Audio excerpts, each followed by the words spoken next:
Messieurs, dames, juste un dernier moment, avant qu'il y ait une prière qui soit faite, une dernière prière qui soit faite, je vais vous demander de garder juste une minute de silence pendant laquelle vous allez pouvoir continuer une chose que vous avez partagée avec Marie. Un petit moment de recueillement, en silence.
À présent, messieurs, dames, on va remettre la même musique que l'on a mis pour venir jusqu'ici. Et pendant ce temps-là, moi et mes collègues, nous allons déplacer le cercueil de Marie jusqu'à l'endroit où elle va reposer. Je vais vous demander, s'il vous plaît, de laisser ces enfants juste quelques minutes autour du cercueil de leur maman, en recueillement seuls. Ils seront seuls autour du cercueil pendant quelques minutes. Vous comprendrez bien que vous allez pouvoir leur laisser ce petit moment entre eux. Merci. Vous pouvez remettre la musique, monsieur.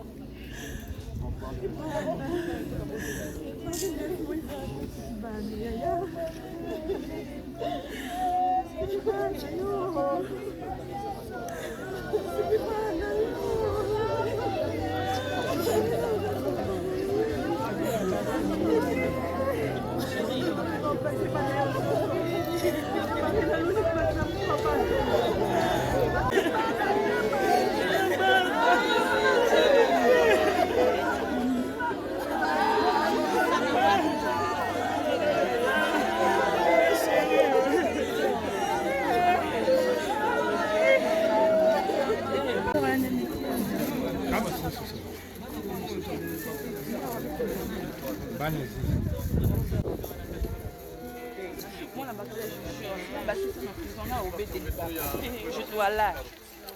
Vous ne venez voilà. Voilà. Nous avons aussi jugé un métier à notre famille.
elandaka ye kaka mikolo nyonso na makala esika aza kuna kotika ye te ajembi kasi na mari kotika mako te mari akufa mabe kotika mako te mari okende bino mibale akomikusela ye moko na cimetière mari kotika ye te asepanda na cimetière nanyokola ye mari kotika ye te moni monoko okende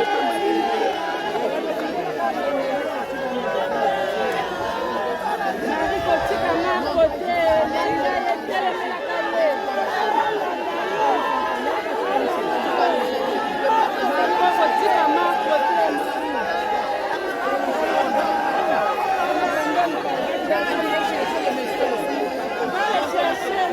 kotika mako te nyokola ebona kapona bao partout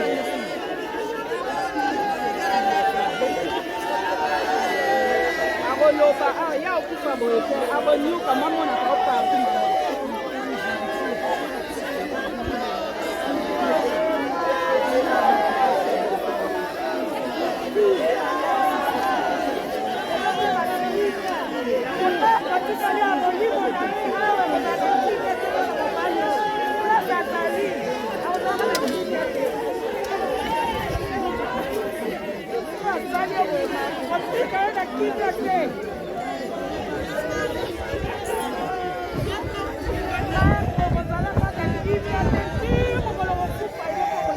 sika aza na prison wanani okwama akozalaka kimia te timelaka ye mikolo nyonso mako kotika mari alalaka pongi lisusu te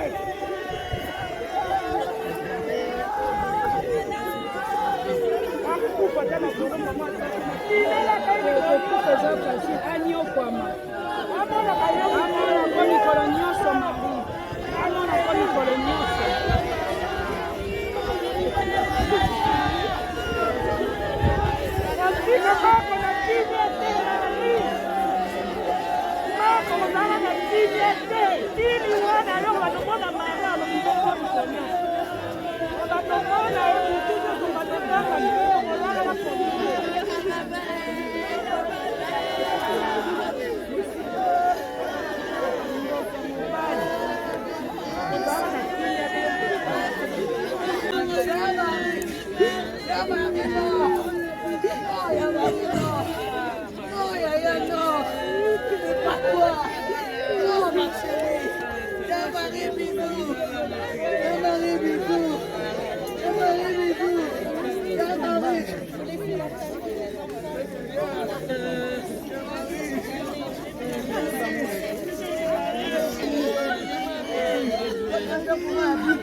Ok, bakiti nango bakozwa te lobi mpona oninga nabongisa terandana na bapapa ya pelo tozaka na souci ya ndeko na biso ya mwasi oyo ezaka conseil entre donc nakokoba na biso bamarie soki la mosu na problème na ndako to evitaka kaka atala lelo bana batikali baorphelin donc ezosala vraiment pasi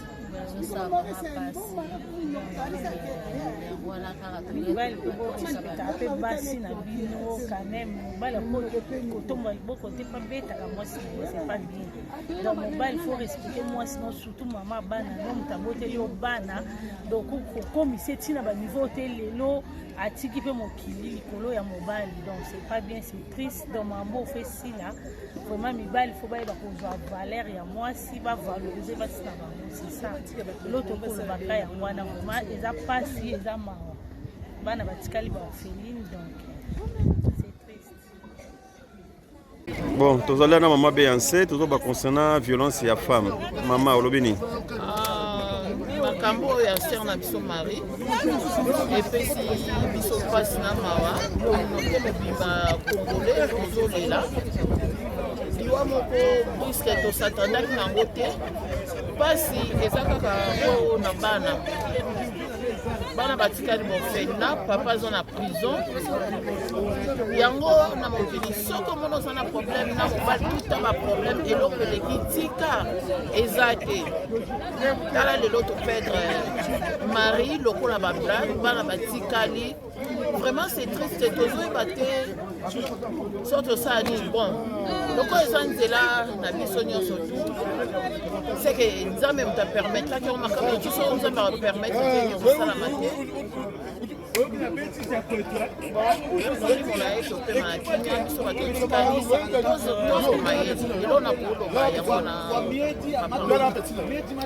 Merci. Merci beaucoup na mona tie mokimo bolanda biso esika bozali. En tout cas, pour la sango comme l'élection na mboka Rennes. Donc to pesi bino merci na ba o nyoso balanda biso musika ba mes condoléances en tout cas les gens qui jouent au to pesi qui hommage ya ça na biso mari. Donc lobby to la message ya repesa pour na likamité violence no bo monika ke ba mibali na biso ni bazo beta biso conseil mke na lobaka ke na bandeko ceux qui eloko zo simba en tout cas faut otika quel que soit ma paye à salipo ya bomi sera boma kité donc to va par rapport paye biso pe basi comme ya bomi to bi olobaka ke eloko wana pour la communauté ba congolais pour na mono mbali boso ango tala leon de ko akei atiki biso atiki bana pasi makasi kasi tozo senga pour na papa soko bomoni ke na mwasi zo simba te quel que soit mamu ndima bosa ya divorce na kimia bon kutana na kimia pour na bana en tout cas on a zaki na kaya wana na pesi biso tumbote ba mama reine nyonso ba soutenir c'est marina bana bosa la bien na kombo na Yesu am. Communauté congolaise ceci commence par K, ça veut dire c'est le Congo qui commence Kinshasa, Congo, Brazzaville. Parce que c'était un pays à l'époque, c'est les colonnes qui nous ont divisés. Ben, je veux parler au sujet de la sœur qui a été assassinée par son mari. Je ne vais pas rentrer dans cette polémique de dire qui a fait quoi, qui a fait. Non, je ne vais pas rentrer dedans, mais je veux interpeller un petit peu la communauté de Rennes et de ce que je connais. Parce que cette femme, c'était une femme battante et qui a vraiment vécu avec la volonté d'être elle-même. Mais aujourd'hui, ce que je veux demander à la communauté congolaise, à la communauté africaine, ce qui est africaine, réside à Rennes. Cette dame, c'était une femme qui était ouverte, Elle était commerçante, elle faisait ses petits business et elle avait un corps qui était vraiment formidable et qui voulait faire vivre ces personnes qui les entouraient. Vraiment, toute personne qui doit 1 euro, 2 euros à cette dame, vraiment, c'est ce que je veux demander. On va vous donner un numéro dans les jours à venir que vous allez appeler. Parce qu'elle a laissé des enfants. La personne qui l'a fait du mal, aujourd'hui, elle se trouve entre le 4000, ça veut dire en prison. Donc ce monsieur-là ne pourra jamais souvenir aux besoins de ces enfants-là. Et l'argent, tout ce qu'elle faisait, il y a des gens, moi j'ai des témoignages, que ce soit congolais, ivoiriens, la communauté congolaise, la communauté africaine, qui disent que moi je la dois tant. Ces personnes-là doivent se manifester. Ils doivent se manifester en disant que vraiment moi je devais tant à cette dame. Allez payer ça, s'il vous plaît, parce qu'elle a laissé des enfants. C'était une personne, c'était un poteau, ça veut dire que c'était, comme on dit en lingala, l'ikonzi à famille. Vraiment, je vous demande de réaliser, ça veut dire de le faire. Parce qu'on ne peut pas vivre dans le sueur d'une autre personne. Ça nous amène où? Ce n'est que dans le bas, ça ne nous montre pas. S'il vous plaît, moi, mon premier message, c'est que je vais passer aujourd'hui, là, c'est ça. Toutes les personnes qui doivent cette dame-là n'ont qu'à aller payer ces dettes-là. Parce que quand elle avait fait ça, c'était dans l'amour. Mais aujourd'hui, là, elle n'est plus. Qui peut la défendre? Qui peut dire qu'un tel, mais c'est la conscience. Toute personne a une conscience dans la tête. Moi, ça veut dire que pour prendre ces paroles-là, pour demander qu'en ce cas on me filme, je ne me suis pas présenté, je suis FK La Lumière, je réside à Rennes, je suis Congolais de Brazzaville. Je vous remercie beaucoup. Merci Namitouno Tunina. Déjà, tu donnes une nouvelle Yamawa. Triste nouvelle, tu perds une petite sœur Marie. Naren, M. Swatso, Richard de la Rive, Moujanaï. Mon violence n'a qu'à la société de la radialité. Makambo tué le Congolais qui n'a biso Marie. La ville la reine, la France. Et touché France, bon, Paris, Toti Bambouk et Belé, Toye, Hollande, Allemagne, partout. Conseil quand on a eu sa bande, on a souillé à Mibali, mais pas si Congolais. La violence engendre rien. La colère engendre rien. C'est-à-dire, Bitumbana Bakoswan et bon Saradibala dit Bandeko Bassi, Bandeko Mibali, je suis votre frère et puis votre conseiller honorable. Moi, je suis Kamamboka, tu vas dans la poto, tu peux te dans la poto, photo bonisi. Oui, Nengile qui a Koufi. Amna épée, mais pas à Christ. Les Koufi, on dirait Nyama, on dirait Ngoulou. On dirait Mboua, Batia, Mbeli, Babomi, on dirait Moutapamba. Bayaya, Bamasta, Baleki, Yamibal, tu as bassi, Nakacha coupe fort au solo là. Tout le calapé. Même si au premier, ça m'a casse. Solo là, Kabobom d'ici. Ceux qui s'imbitent, ils commencent à créer des combats là. Ce n'est pas mon souhait, mais sommes des s'imbités comme niveau Robomana, en Botikana, pour Banabazana Kati, pour garder les relations bien. Pour nous beaucoup là-bas na biso. Conseil nous ça va congolais. Biso na beaucoup na biso, ils ont valeur na biso té. Qui tient sur biso ko maté. Mais toi na poto ko mo basi na biso. To ko mbani na biso. Na ebité to zango wapi. To mona ba film. Ba film to yebi ba film. Moi ça bo mo bali pona munini ba film mindela beti munduki. Et dans ba film ya cinéma. Mais to ko pratiquer en biso ba congolais à RDC. C'est pas la première fois, comme 40e fois je crois. Oyo ba to moni congolais abomi congolaise. Oyo congolaise a congolais mbeli pour na zoua to lukala pe bana ba koli ba âge na biso to luka ba 50 ans ce ko bana to bese ngoni histoire to bete pa ya bana ce qui bolingo simbité za souhaité bo solo li bobini bato mususu de simbité malheureusement to tiki maman za na vie papa za na vie conseil comme ça ba congolais ngwana vive la République, vive la RDC, vive la France parce que tu vas français, tu vas en appeler beaucoup. Donc c'est ça, votre frère honorable Richard de la Rive, j'en ai RDM.